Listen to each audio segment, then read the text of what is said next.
welcome back to my channel. Today's video is a little bit different, but not really, because it's a TBR video. I haven't made a TBR video in a really long time, and there's a real reason for that.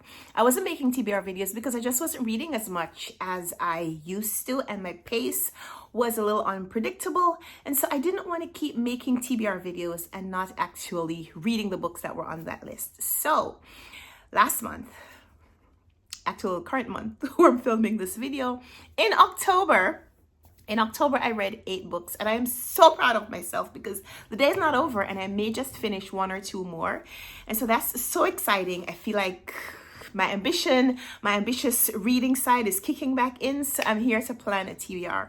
So November has a lot of challenges going on, but one of the most well-known and one of the ones that I have participated in for a while now is Nonfiction November, hosted by Olive from a book Olive. And this year is special because they're celebrating 10 years of Nonfiction November here on BookTube, and Olive has said that this is her last year hosting it. We don't know what the future of the Nonfiction November readathon is going to be, so I don't know. I want to make sure that I participate, amp up everything that I do to participate in Nonfiction November. So here I am making a TBR, announcing to you, my friends, and to the world at large, everybody who will watch this video, which hopefully will be a lot of people, announcing that I'm going to be participating in Nonfiction November and encouraging you to do so as well if you haven't already heard about it or if you weren't planning to read along.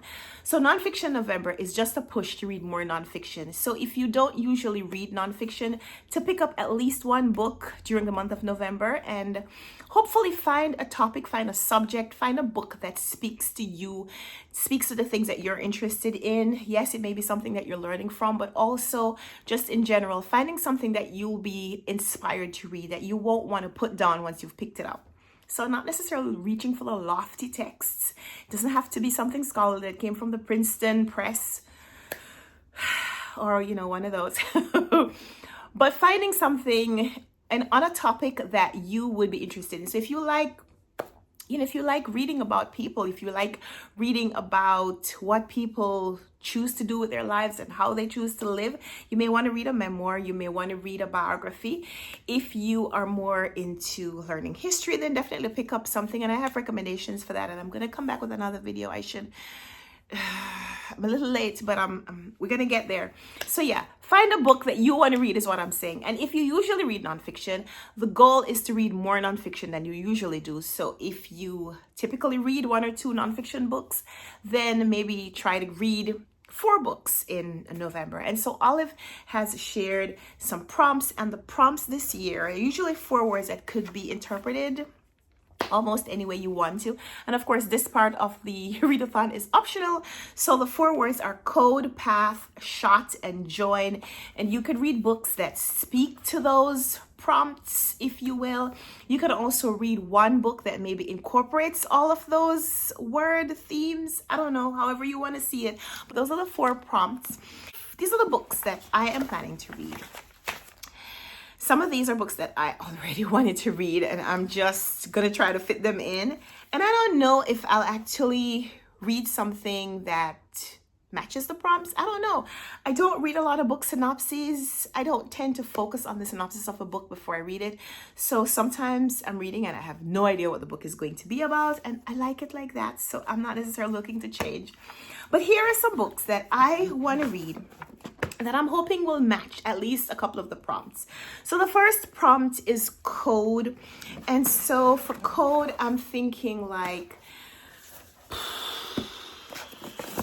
I don't know, but I'm thinking that this book is going to speak to the word code. This is Gather Me by Glory Edom, and we met her with the Well-Read Black Girl push, the Well-Read Black Girl blog, and there was actually a book that came out of that movement. She published the anthology Well-Read Black Girl, Finding Our Stories, Discovering Ourselves, and also on Girlhood, 15 Stories from the Well-Read Black Girl Library. So in this one, she is talking about representation in literature a little bit more. So this is her memoir in praise of the books that saved me. And so I don't know how this is going to match the prompt of code, but I think it will, because, humor me, if you will. This copy was kindly gifted to me by the publishers, Penguin Random House. They also sent me the new book by Ta-Nehisi Coates, The Message. So this one focuses on 3 trips that Ta-Nehisi Coates took, one to Africa, one to the south of the United States, I think in South Carolina, and another one to Palestine. And he's writing about some of the conflicts that he has seen. And so this, I think, will represent the prompt path, because it is literally a path that this man has taken. But it's also a little bit about maybe the path that we need to take, path of understanding. I'll say more when I've read this one. So other books that make me think about path, I have Walden by Thoreau on my TBR for my big TBR, my big expansive TBR that I'm hoping to whittle down this year. Haven't yet read it, so I'm hoping that I'll get a copy from the library sometime in November. So I'm going to be reading Walden, as well as I have this book that was also kindly gifted to me by the publishers, Penguin Random House. As was this. Did I say that? As was this. Did I also say that? So yeah, Penguin Random House also sent me this book, which is The French Ingredient, a memoir by Jane Birch. And she opened a restaurant in Paris, and it's a little bit about her experience as an American living in Paris, learning the culture and also trying to reflect it back to the people there. So I think that this is going to be really interesting. I'm a huge Francophile. I love reading about France. I love reading about Paris. So I'm definitely wanting to read that. And of course, I think this represents path as well. Another book that I have selected for path is this book, Olada Equiano, The Interesting Narrative and Other Writings. I have had this physical copy for a while. It's also on my big expansive TBR goal, so I definitely want to read it. This was about a man who was enslaved and taken aboard a ship, and eventually he's able to pay for his own freedom and becomes pretty much the master of his own destiny. Traveling to places where a lot of people who had been enslaved, entry was denied to them. So I know that this one will match the prompt for path, but I also just really want to read it. And so this feels like as good a time as any. So Olada Equiano, The Interesting Narrative, is also on my TBR. For short, I'm thinking about picking up a book called The History of the World in 6 Glasses, written by Tom Standage. I requested a copy from my library, so hopefully I'll get a copy in November, and I'll let you know when that happens. But I am also still reading The Demon of Unrest by Eric Larson, and this one centers on the beginning of the Civil War, and I'm just at the point in the book where Fort Moultrie is being abandoned, so that the people who were staying there and reinforcing it are now moving to Fort Sumter, and we have someone who's passing by and hearing a shot ring out, and this is just at the cusp of the beginning of the war. So shot may be interpreted in this book because, you know, rounds are being fired to launch a civil war in the early 1860s.